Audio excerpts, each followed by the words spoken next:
safe space. We ain't never give a reason you should hide. Compile all your questions, we're taking the quest. Join Tarsha on this journey to discover the rest. Go.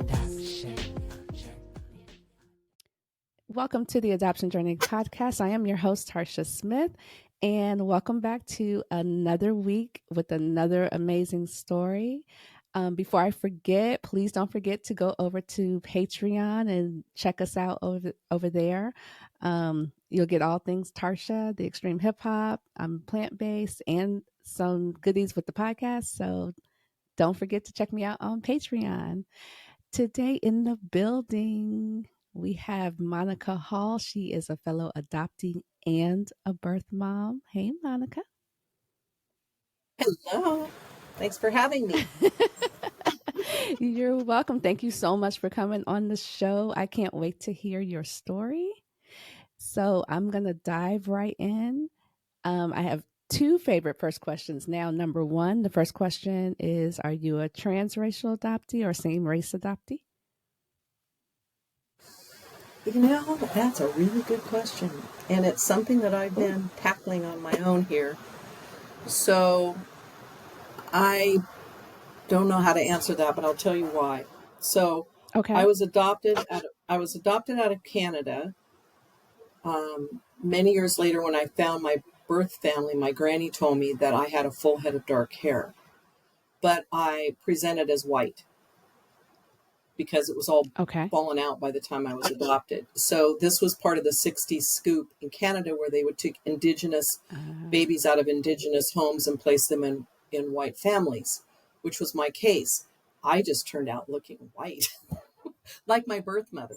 So my birth father and my birth mother are both Cree, mixed, with French and a few other things. My birth mother's father was English, so he was light, but her 6 brothers were darker. She was light with light hair when she was little and blue eyes. And then as she got older, it became dark brown, but she had blue eyes. And she was like, if you look at pictures of in like early, years with all the cousins and everything, she's the blonde white kid in a sea of dark heads. I turned out, my father's Indigenous as well, dark, and all of my siblings, but I turned out like my mother. However, I have dark hair.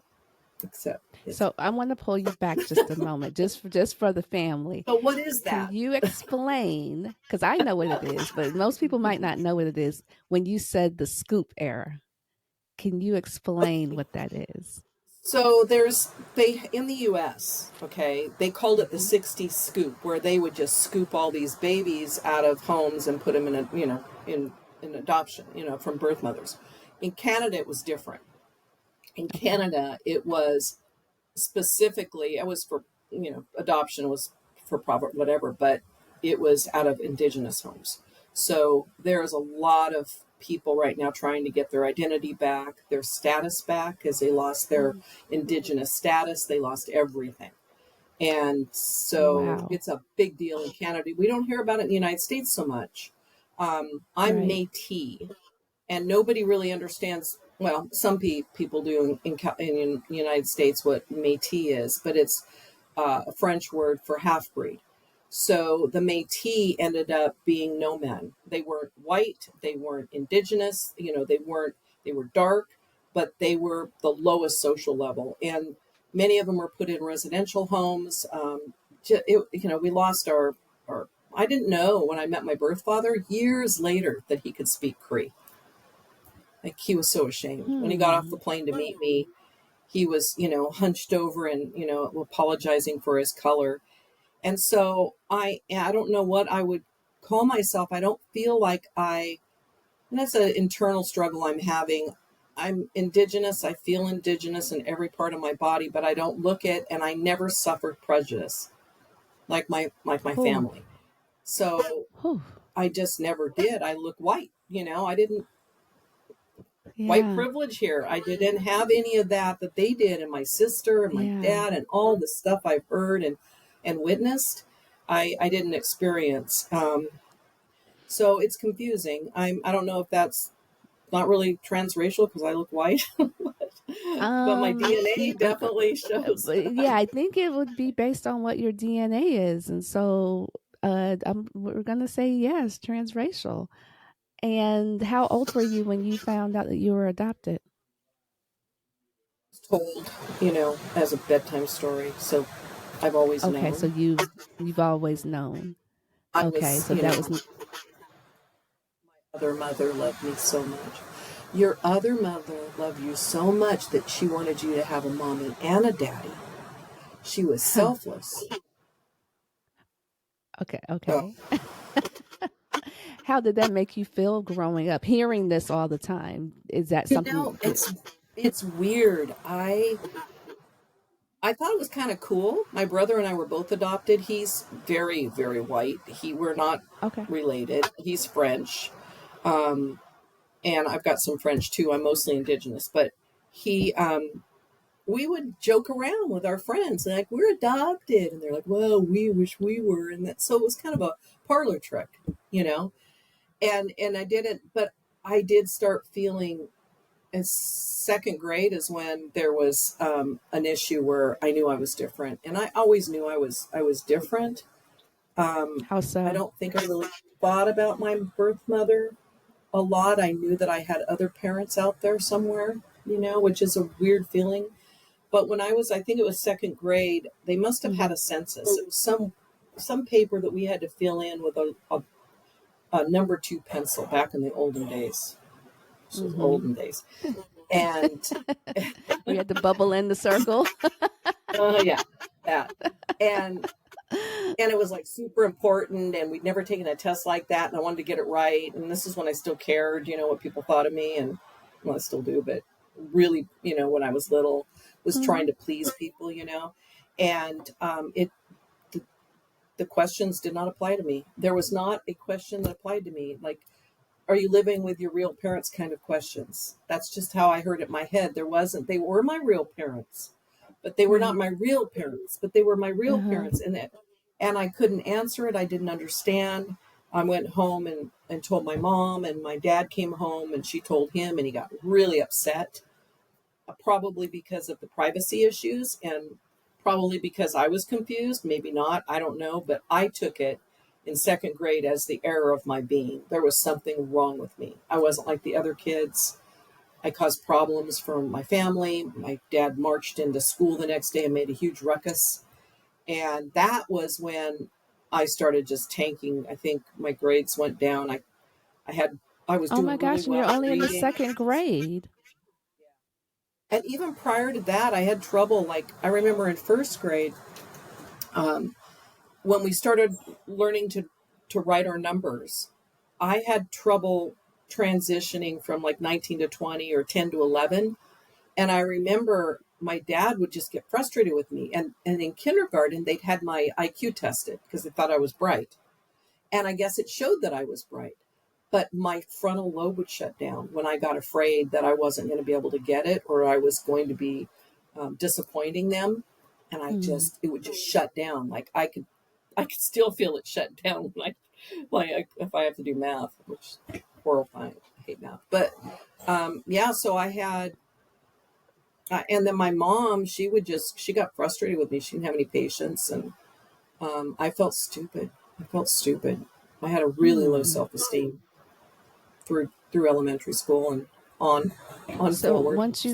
once you started feeling, especially after that incident in the second grade, did you feel out of place in your own family, like when you were at home?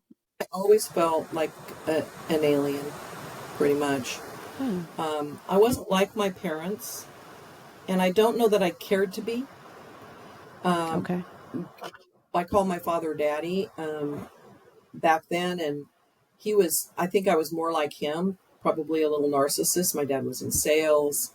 Um, I didn't realize that he was as sensitive as he was, but I was just a strong little kid. I was a tomboy. I I was strong. I beat up boys. I was that kid, but my brother was super sensitive, and my mom favored him when we got him. So I was 4 months old when I was 3.5 or 4 months when I was adopted. So I was in a Okay. foster home for a while with 10 other babies. My mom said that when we took me home, I was a happy baby. And I was always pictures, I'm, you know, running around or, you know, holding my head up high. And then when we got my brother when I was 3, all that attention left me and went to my brother because he was really sensitive and high need. And And was he a that was baby probably, also? yeah, he was only 3 weeks old, and he may Okay, have had tiny baby. failure to thrive syndrome because he was skinny and gangly and his eyeballs were poking out, belly button was poking out, and he looked like an alien. And I resented that little baby. And then she had to fatten him up, and he was probably had failure to thrive syndrome. I'm thinking, you know, because he Mm.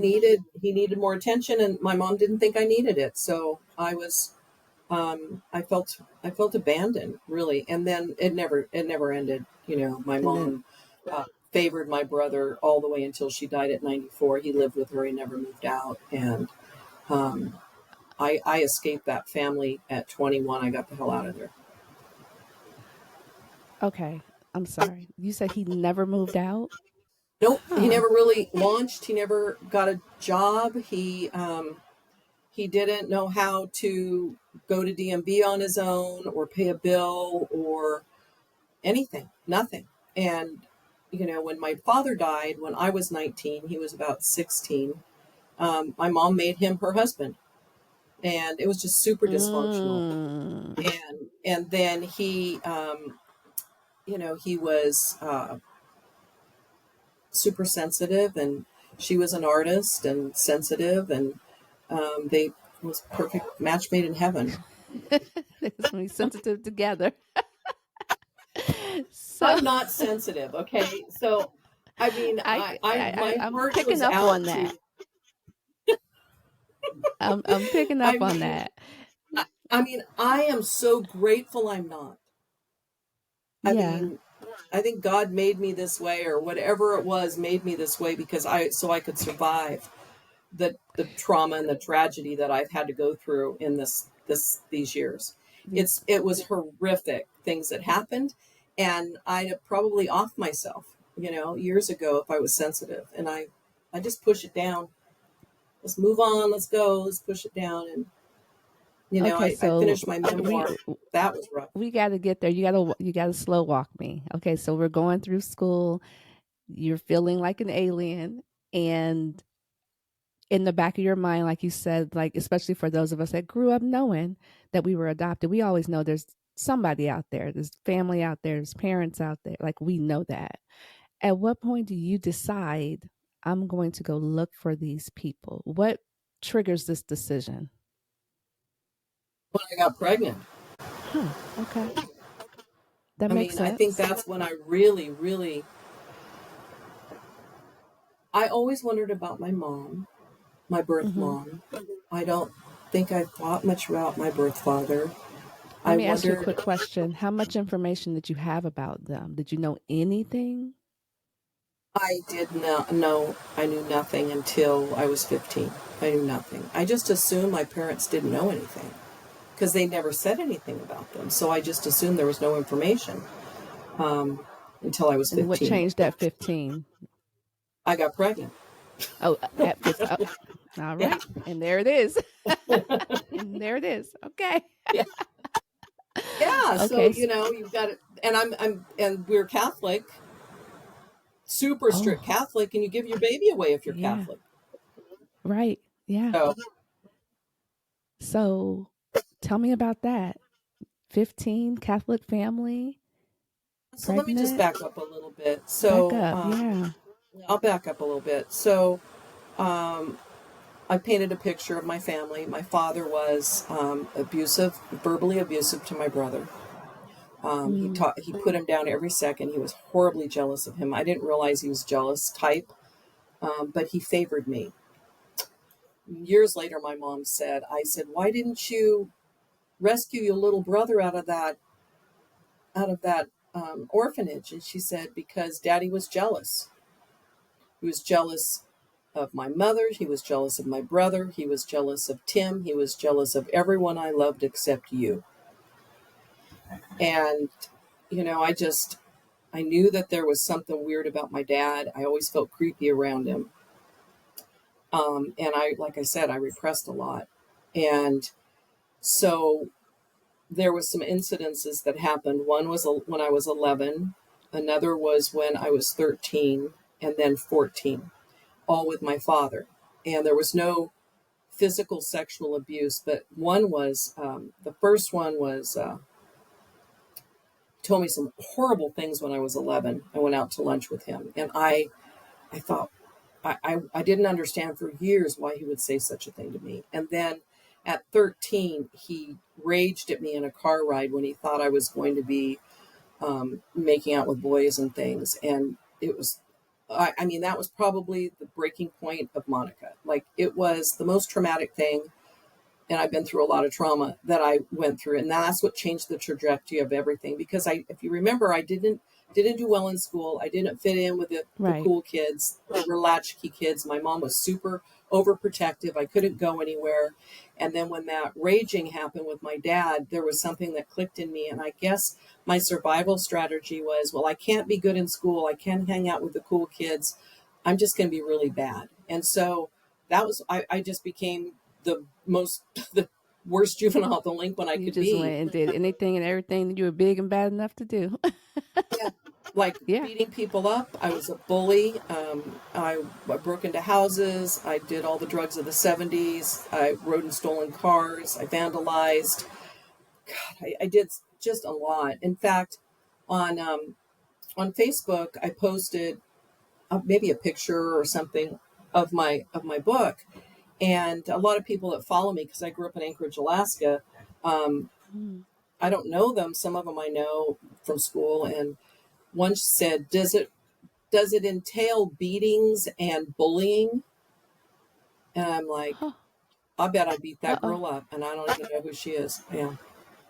And I said, I answered it. I said, yeah, I tell all. And I think that's part of the reason I needed to write, because I needed to understand why I was such an asshole. Writing is therapeutic for sure. But I need to figure it out. Like, why was I so bad? Why did I hurt all those people? What the hell? And it wasn't until I could see, when you lay out your life and you look at all the stuff that you wouldn't look at, when, all that trauma and all that crap that happened at home, the stuff that I pushed down, when I really looked at it and I dug it out. And I had a developmental editor who would, show me, not tell me. Will you say that you felt shame? Why did you feel shame? I mean, I had to dig all that out over the course of 7 years. And I can totally see why that girl did those things. Totally see it. Like, and what conclusion did you come to? It was my survival strategy. Like, I didn't, I was I was abused, like I said. At 14, my father beat me with a wire hanger, a hideous beating that some of which I repressed. My mom, sent my brother away so he wasn't traumatized by my screaming. And I repressed a lot of the memories. I repressed until I was writing, and I called my girlfriend in Alaska, and I said, do you remember when I got beat by that wire hanger? Because she was a year younger than me, and I don't remember ever showing anybody, or I didn't remember more than the thighs, those hideous scars on my thighs. And she screamed at me through the phone, and she's very reserved. And she said, yes, I saw them. And I'm like, saw what? She goes, you lifted up your shirt in the stall in the bathroom. Just, you wanted to know what they looked like. I remember doing that. No. Yeah. She said, it looked like you've been beaten with a cat of nine tails. Don't you have scars? Wow. And then like a year later, I called her. I go, why would I do that? And she goes, it was probably the wounds on your legs were probably thicker because of your jeans, but your shirt was a thinner material. It was probably scabbing over and sticking to your shirt. And I repressed so much. And there's so much that I was able to. So let me go back. The reason I wrote this book in the first place, it's, it's called Practically Still a Virgin, an adoption memoir. And it was originally my daughter, who's 39 now. She was pregnant with my 7-year-old grandson. So she wanted me to write a memoir. She goes, Mom, it's so fascinating. You were adopted, and then you gave up a baby for adoption, and then you found your family, and then you found Mary, and it's so fascinating. And I said, my kids were moved out, and I thought, I'd never written before. I had all these journals and all these appointment books that I'd been lugging around since 1968, since I was little. And I documented everything. And I must have intuitively known that I was going to write this, but it's not what I wanted to write. The adoption stuff wasn't what I wanted to write. The stuff I wanted to write was But the it stuff I sounds like needed to that's what you figure out. needed to write, though. That's what you needed to Well, write. actually, I've got a second book because I needed to figure out all that missing stuff, Yeah. all the repressed memories and things with my father that I knew things weren't right. I had reoccurring dreams, and those many of those things are in my second book.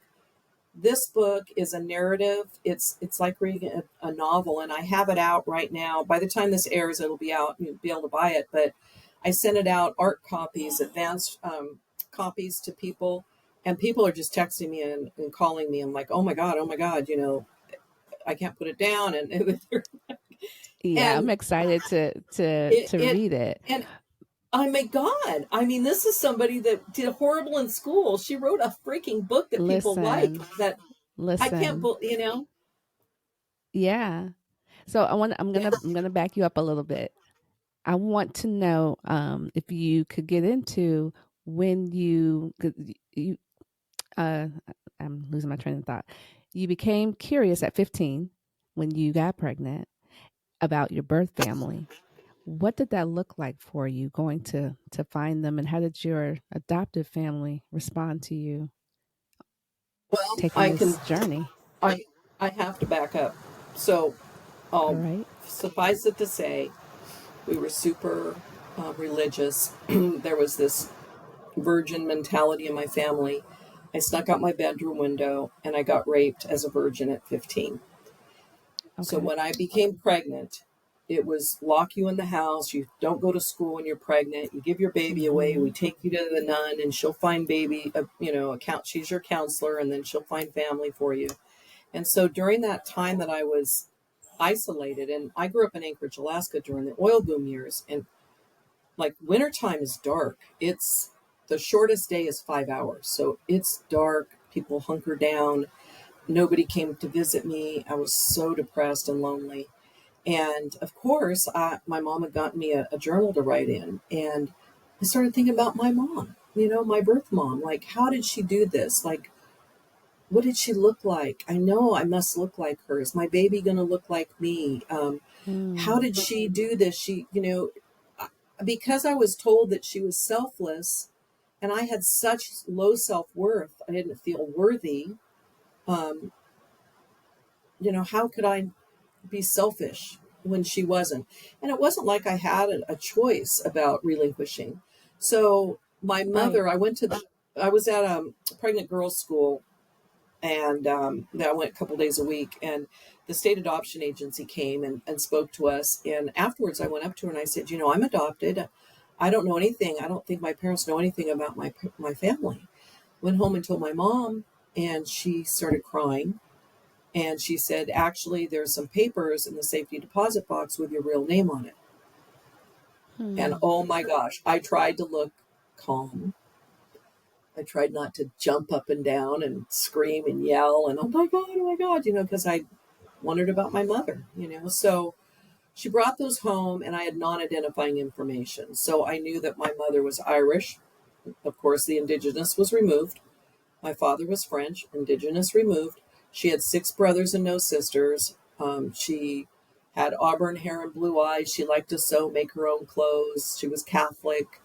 My father liked the usual sports. So it was all non-identifying. But what I knew is she had 6 brothers, and my name was on there. So my adoptive name, the name my parents named me, is Mary Monica Hall. She'd named me, and I thought maybe she named me after herself, Gloria Deborah Reed. So when I had my baby, I named her after me, thinking it might be easier for her to find me if we had the same name, because that's the only thing I hung on to, is being able to meet her someday. Uh-oh. And it wasn't until I was 23. Okay. I was out of the house at 21. I turned into an alcoholic, drugs and alcohol. And I had a brief stint with liver disease as a result of binge drinking from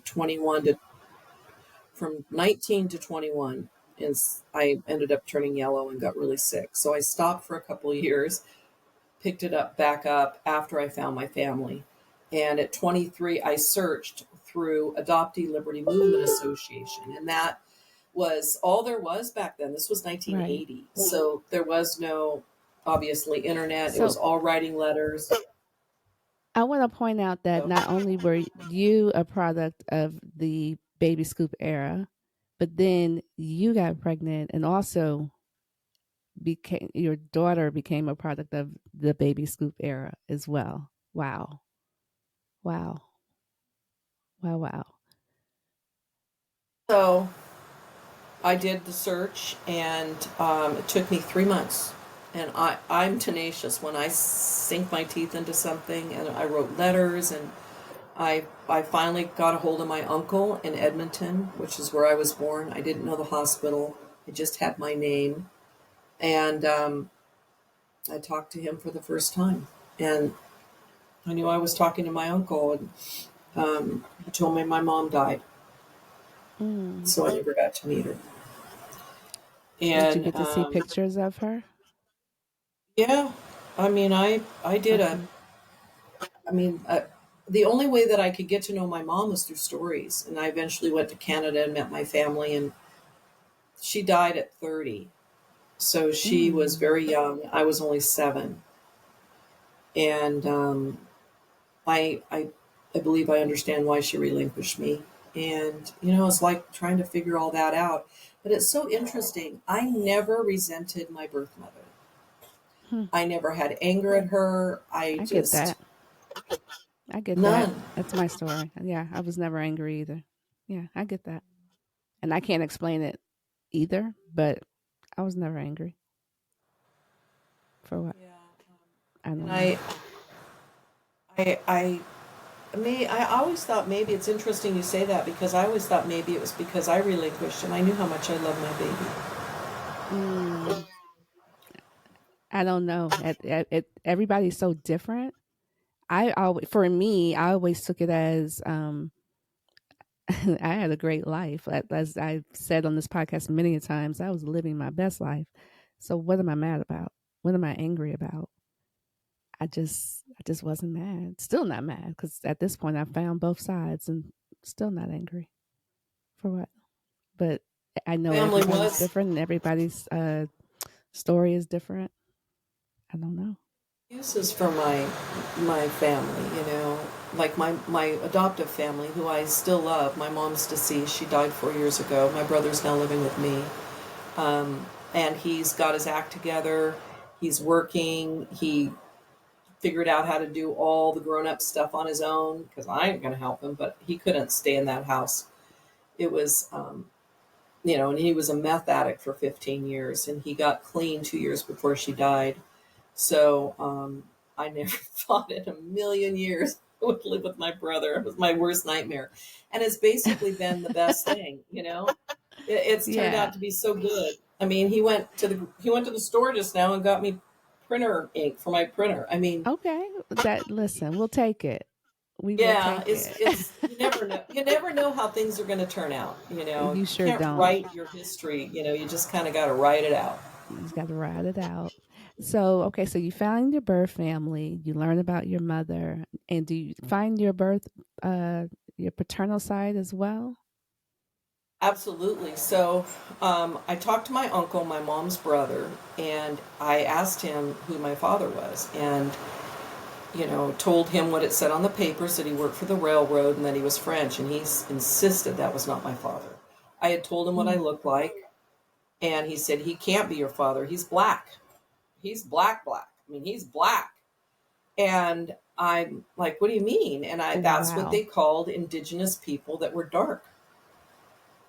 So I was not, I, I, I said, well, it's got to be my father. That's what she put on the papers. And he came and he met me at the airport. And then they interviewed us at my house, and they're on my website, the interview. God, it's really scratchy because I took it off of VHS, but Okay. you can hear his lips sticking to his tongue. He had cotton mouth. He was terrified. Like I'm an extrovert. He was such an introvert. And he saw the cameras and he just cringed getting off the plane, Uh, because Alma, the news contacted Alma and they said they wanted to film some reunions. They said, well, we got one coming up. And so that's how that happened. And so he did you was, ever take a DNA test? oh, yeah, you Okay. betcha. Yeah. Okay. And I look like my dad too, but and the older I get, the more I look like him. But my half sister on my dad's side, we had the exact same teeth, the exact same lips. But I didn't get that identifying thing that I needed, the geomes or whatever it is, where you see somebody that looks just like you with them, because Uh, they acted different than me too. They were Indigenous, super reserved. I ended up with my English grandfather's personality, high forehead, light skin, and yeah. all my family, my siblings were very quiet, um, and reserved, and I didn't feel the connection I did with them as I did with my uncles on my mother's side. But Mm, my birth father is just a wonderful man, um, and he was a good father, and he had 4 children, and all our people. What happened in Canada is these people that were part half breed or whatever, they wanted to get rid of them, and so they gave them a little bit of what they called scrip, and that was basically you got some land or some money, you could go buy homestead land way out in Edmonton, and you're no longer Indian anymore. We can get rid of you that way. And so they did that on both sides of my family. And so my mother's family settled on one side of the lake, and my father settled on the other, around Lac okay. St. Anne, and this is up in Alberta. And so there's a pilgrimage that happens there for it's been going on for 100 more years, and eventually that lake was supposed to be it was called Manitou Saucaheguen, which is Lake of the Spirit, and it was supposed to have healing water. And so they ended up marrying it. Of course, when the Catholics came, they called it Saint Anne. So Lac Saint Anne, and they have a pilgrimage where Indigenous people come from all over North America to be there on my birthday weekend, and that's where I saw so many family members, like all this family, Uh-huh. just everybody practically I'm related to. And Wow. I just found out that my great great auntie was she was an Indigenous historian, and she wrote about the buffalo hunts. And my great great grandmother, who was a medicine woman, and I have all this connection to family now. And That's my history. amazing. I've been an herbalist. I've been an aromatherapist. I manufactured body care. I was making medicines for people back in the 90s. All Mm, these things that make sense now. it makes Like sense. nobody in my Absolutely. family totally Absolutely. makes sense. That's My great crazy how grandmother that was a happens. medicine woman. Like, yeah. That's So, crazy how that um, happens. So, okay, so you have your baby, and was that an open or a closed adoption? oh no, it's all closed. All closed. Oh yeah, back in All 1973, closed. Oh, yeah, it was all close. closed. It was Oh, closed. major Yeah, yeah. closed. Yeah. It was close, major close. So, in reunion with her, Yep. She how did that I happen? I couldn't wait until she turned 18. That was what I held on to. I finally got sober in 84. So I had been sober about 7 years when she turned 18. And Mhm. thank goodness, I probably wouldn't have lived the way I drank. But I called the adoption agency 6 months early because I couldn't wait. So by then we'd moved to California. We moved So I grew up in Anchorage, and then we moved to California 9 months after she was born. And so I was living in California, and I called the adoption agency, and it was open in Alaska at that time. And this was 1991. And I told them that I had a child, and she was going to be 18 in 6 months. And they said, "We'll send us a letter when she turns 18, and we'll forward it to her parents, and we'll, facilitate that reunification." And okay, so I hung up 6 months, 6 more months, and I would, tell all my friends I could hardly wait to meet her. She was my human, my human. I knew she was going to look like me. I knew she was going to act like me. She was going to want to find me just like I wanted to find her. And so within a couple weeks, they called and they said, "We're so sorry we haven't gotten back to you, but we have a picture here." I'm like, "A picture?" "Yes, of a young girl, your daughter." She, with her mother, had called within a couple of days, a week or so of my call, couldn't wait 6 months. So they flew her out to meet me. We've exchanged letters first. I went and got every blockbuster sad movie that I shunned for years, and sat with a box of Kleenex for weeks and just cried and cried and cried, because I never cried. I shoved it down. I shoved it down. I knew if I did, I'd die. I wouldn't survive. And so I got it all out so that when we finally had our first call, it was just for her. I knew what she wanted to ask me. Wow. And when she called, she didn't have to ask me anything. I just gave it all, because I knew what I would have wanted to ask my mom. It was really cool. And she's just like her me. mother. And her adoptive mother was on board with that as well. Never showed any. Yeah, she was all over it, and she was a wonderful mom. And I talked to Mary not long ago about it, and she says, "Yeah, I think there might have been some insecurity there," but she said my mom never did. And my mom, however, I did read her journals, and I remember back when I was talking about my birth father, and I was super excited in the honeymoon phase, she, said some things like, but I just pushed it off, thinking, my mom, her being so sensitive, Yeah, you encouraged me to search. She encouraged me to search. So, and you're my mom, you're my mom. What? You're my mom. So what's the problem? You're my mom. Yeah, but they still have some insecurities sometimes. Oh, super. And in that journal, in the journal, she wrote 13 pages of how she probably wouldn't have adopted me had she have known that I was going to. And she was probably just angry, but it was still hard to. Well, she's also of that era that it was never considered that us as adoptees were going to do what we're doing today and go and find these people, in the 60s. And nobody thought that this was going to be a thing. They also, and we'd be around here taking random DNA tests and figuring out our lives. Yeah. They also just, it was back then, they didn't know. And they thought it was going to be just like having your own baby, just like birthing your own baby. And that's what they sold. We're not. They were sold that. And it was not the case. Yeah, I wasn't anything not the case. Absolutely. My mom was jealous of me. Yeah. My mom was jealous of me.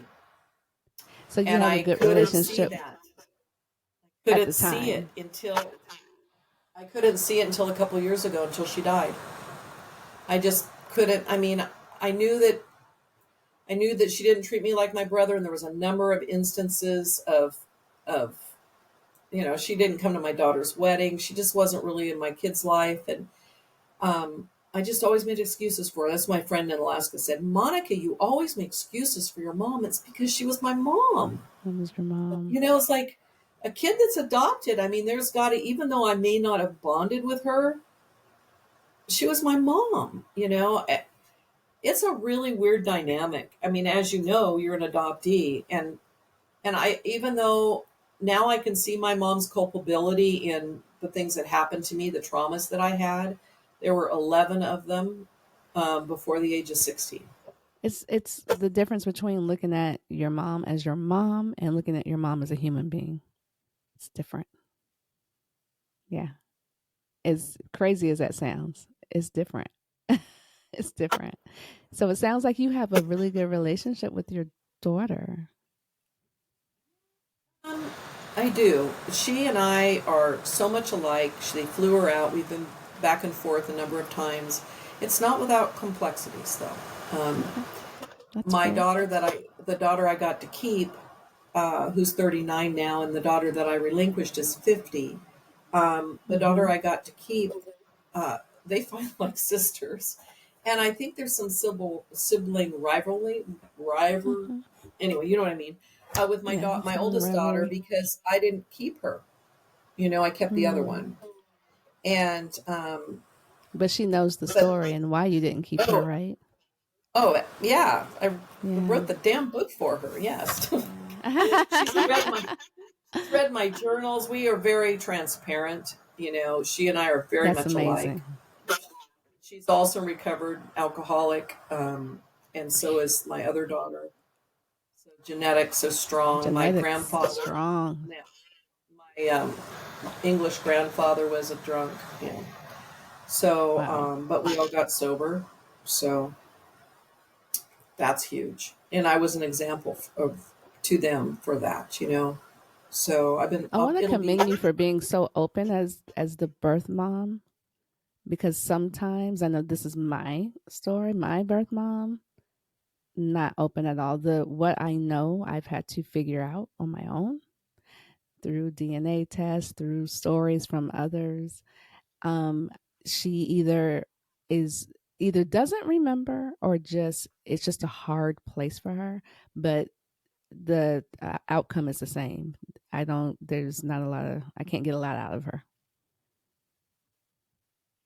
part of me that really angers me because as an adoptee, we need to know. We need to know. We need to know. There's so Yeah, much we want to know. And it's there's so so much. important I to have all us. the questions. Oh, yeah. I have But at the all the same time, questions. yeah, but at the same time, I'm also somebody who relinquished. And I know the shame. I have it. I come from a different place because of the way I'm made. Um, but there's so much shame in back those Mm. days, and so many Mm-hmm. lies. You have to. I never told. I'm an open book. I wrote a damn book, You um, wrote the book. but not everybody is, and Right. it's. I mean, even just writing this narrative here, I had to dig up all that pain of relinquishing and And all that's that. what I I mean, there was think so much. she's afraid of when it comes to talking to me, because you're going to have to dig up some stuff that you had buried, because number one, like I just said earlier, I was not supposed to pop back up. You were never prepared for that. And I mean, she was open arms about that, but like, what do you do with this? And then I have questions, and like you just said, digging up stuff she never intended, or at this point never intends to dig up any of that stuff. But I have figured out quite a bit on my own, though. I'm a good It's detective. just so hurtful. It's so hurtful that they wouldn't, be if as an adoptee we could take these feelings and throw them in the heart of our birth mothers and say this is what it feels like society doesn't understand either, because Mm-mm, like I tell my mm-mm, girlfriends, like they don't understand what it's like to be adopted, and she goes, well, my mother left me and mm, blah, but yeah, but you know who your family is. You saw live with your grandmother. I had nobody that looked like me, and right. they just don't get it. It's like I don't know what it feels like to be a gay man because I've never been a gay man. Nobody can figure out what it feels like to be an adoptee in this Right, body because you're not me. And right. that's what's so screwed up about this, because society don't give a shit about it because they don't feel it. They don't And they they don't don't feel understand it. it. They've never had it. Yeah, and I mean, there's a book coming out. I'm reading it right now. Oh my God, it's so good. I can't put it down. It's written by an adoptee, and it's got a egg nest on the front, and it's just coming out in a month. It's I wish I could remember the name of it, but she breaks it down. She's also teaches at a college, and it's really good because I mean, nobody really cares, especially what's going on right now, with Roe versus Wade and all that stuff that's changed, because um, people want babies to fill that empty nest that, well, it'll make us okay if we have this. Will And it though? Are you ready we're for not, that? not, I just recently was on a panel on a foster care retreat for foster parents that adopted babies that through foster care. And I told my story, um, and the things that I've researched online about the adoption agencies and the adoptive parents, they're concerned about their children connecting to them. They're not concerned about their children. It's about the kids. It's not about the parents. It's about the kids. Like, put the Concerned birth about parents the children pictures around. connecting to them, but not Yes. concerned about the kids. That you said something right Yes. there. God, it's Yeah. just so backwards. Yeah. Just You Google some of it. Should you tell yeah. the birth, don't talk bad about the birth parents to the child because they may resent you or not. No, you don't talk bad about the birth parents because they love them, or they want to be loved by them, or they Right. have this abandonment. I don't know. It's a thing. It's a thing. It's definitely a It- thing, and that's why we it's a do thing. what we do, because society doesn't Right. understand this thing that really exists. There's some people that are in denial and they don't think it's a thing, but again, they're not adoptees They're and they don't comfortable in their know. place. They're comfortable in their place and they During don't the know lockdown, a what lot this of people is. wrote. Yeah. Yeah. And there's videos coming out, there's movies coming out, there's things, and trying to get Hollywood, there's a lot of adoption going on in Hollywood. So, trying to get some money behind Hmm. the answers here are the real, you know, what's really going on is going to be Right. a little difficult. But I, there's books that have been written because people were locked down, and some of them are so good, so good. Mine reads like a novel, I but was just there's getting ready to others say that it's a give more great information. segue into you telling us a little bit about your book, because by the It's time this airs, you'll be able to buy it. So yes, good. yes. It's the name of it's Practically Still a Virgin, and I've had people go, Practically "What?" And I'm still a like, virgin. "Practically Still a Virgin." When you read it, you'll go, "Oh." It threads everything together, and Okay. there's spoilers, there's surprises, because I wrote this starting from my adoption, but all Mm-hmm. the way up into present day, and all these things I was discovering, and you discover these with me along the way. And like I said, I just got a text from somebody else that said, "Oh my gosh, da da da da da!" Like, wait, there's more. It's they can't put it Yeah. down, and it's great because it gives the perspective without teaching you about adoption by showing, because it's both sides, and it's the experiences that went along with it. And there's not a lot of outside voice. It's mostly just the narrative of the journey, and then some incredible uh, profound moments that I had in this last few years of writing. Things I went back and forth to Canada and Alaska. I did a lot of research. I went to the police. I tried to get police records. I went to court files. I went to microfiche. I went back and forth. I interviewed people. I went back to the adoption agencies. I did all these things trying to find out what really happened, like what really went on, because so much of it was hidden from me, and Mm-hmm. much of it, like probably your birth mother and many other birth mothers, we push stuff down. because Push it's it just too down. painful. So Yeah, I don't know if you're a mom, I but am. imagine for a moment letting go of your child. I've thought about that. Yeah, because I I am a mean, mom, and I've thought okay, about it. Yeah. having your child taken from you, and nobody came to your door with a casserole. You never got a funeral. You never got a death certificate. Nobody asked you how you're doing because they assume because you relinquished, you don't care.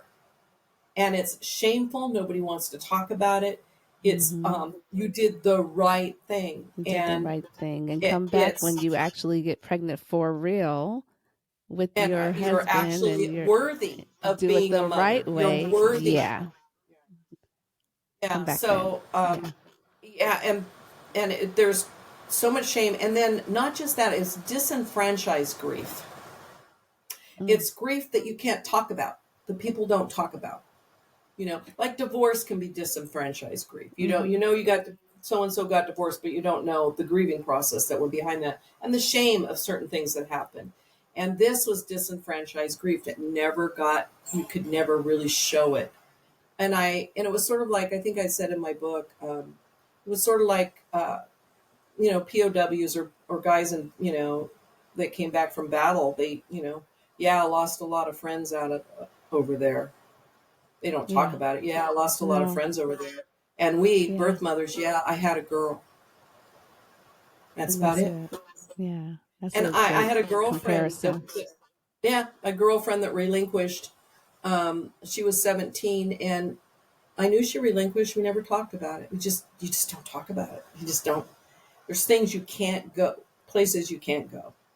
And so Mm-hmm. here we're showing up and wanting to know all the details, and these are places they can't go. They can't go. They And can't I think that's what's go. going on with my birth mom. She just can't. I've come to that conclusion, and I give her grace because I just think Tragic she on just both can't. sides. Yeah. Yeah. Yeah. So, in conclusion, one final question for you. Leave us a word for the birth moms. If you had anything to say to the birth moms, what would you say? Well, I think it would be more global than just birth moms, because I think it goes both ways, and I think the main word that came out of my journey is compassion. So Mm, I had to understand why my adoptive mom did the things she did. I had to understand why my adoptive father did the things he did. I had to understand why I did the things I did. And if I went back and I did the research into their lives and what made them, act the way they did. And it's generally they had pain, they had trauma, they had something. And to have compassion for what they went through is so helpful. And for birth moms, they most of them don't want to address it and look at it. mm, I'd say listen to adoptee voices, and the same for adoptees. Listen to birth mother voices. And I went in October to a cub retreat, Concern United Birth Parents. First time I was around birth parents, and it was overwhelming. The room was full of birth moms, and there was 100 or more of us. The grief in that room was I almost ran out I of can there. It only was so imagine. painful. It was heavy, I'm And sure. I was at a table with three young women who all relinquished open adoption. They were in their 20s, maybe early 30s, and there was somebody up front talking, and she was talking about the marketing that is done for birth parents and adoption agencies. And this is what I do for a living. This is what I do for a living, is sell software and marketing services, not for adoption agencies, but so I understand the technology.